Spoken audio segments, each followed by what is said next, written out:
Сәлем достар, менің арнама қош келдіңіздер. Менімен бірге осындай творожный печенье, яғни сүзбелі печенье дайындайық.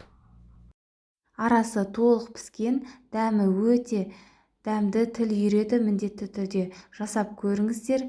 Ең сәтті рецепттердің бірі.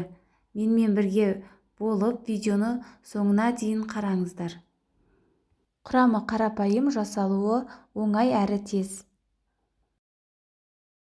Қажет құрамын төменге жазып қоямын. Бізге ұн, сары май, сүзбе, яғни творог, жұмыртқа, қопсытқыш қажет. Ең алдымен ыдысқа творог, сары май және де жұмыртқаны салып араластырамыз. Егер де сары май бөлме температурасында еріген жұмсақ болса, солай қосуға болады. Менікі қатты болғандықтан микроволновкаға салып кішкене ертіп алдым. Егер де блендер болмаса, шанышқымның көмегімен осылай араластырып, творогтың ірі жерлерін езіп алуға болады. Егер де блендер болса, блендермен араластырған өте ыңғайлы, және де творогты ұсақтап аламыз.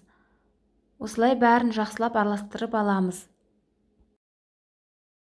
Міне блендермен осылай жақсылап езіп алған дұрыс. Сонда творогтың түйіршіктері білінбей, печеньеміз жұмсақ болып шығатын болады. Ұнды електен өткізе отырып, қосып қамыр илейміз. Ұн 250 грамм, не болмаса одан да көп кетуі мүмкін.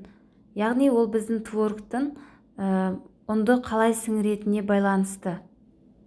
Ұн мен разрыхительді жақсылап араластырып алып, одан кейін қамыр илейміз. Қамырымыз жұмсақ болмауы қажет, яғни қолға жабыспайтын, жаюға ыңғайлы болатындай етіп илеуіміз қажет. Оған дейін ұнды қосуға болады. Менде барлығы 300 граммдай ұн кетті. Илеп болғаннан кейін салафанға салып, 1 сағаттай холодильникке қойып қоямыз.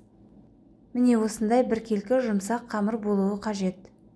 Енді холодильниктен қамырымызды алып, печеньелерімізді жасаймыз. Ұнды сеуіп аламыз, одан кейін қамырымызды жақсылап илеп аламыз. Сонда қамырмен жұмыс істеу ыңғайлы болады. Қамырды жайып аламыз.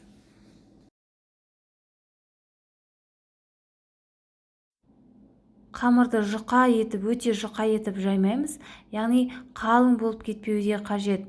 3 мм болса жеткілікті. Сонда печеньенің арасы толық пісетін болады. Міне осылай етіп жайып алдым. Домалақ форманың көмегімен, не болмаса стаканның көмегімен домалақ етіп печеньелерді ойып аламыз. Барлығын домалақ етіп кесіп аламыз, артық жандарын алып тастаймыз.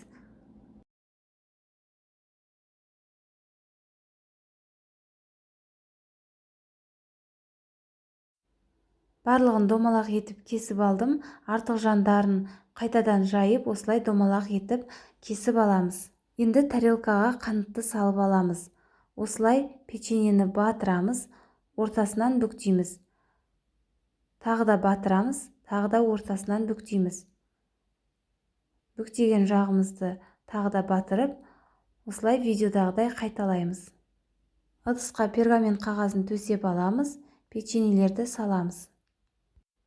Видеодағыдай қайталай отырып, барлық печеньелерді жасап шығамыз. Ортасынан бүктейміз, бет жағын қантты жағып, ыдысқа саламыз.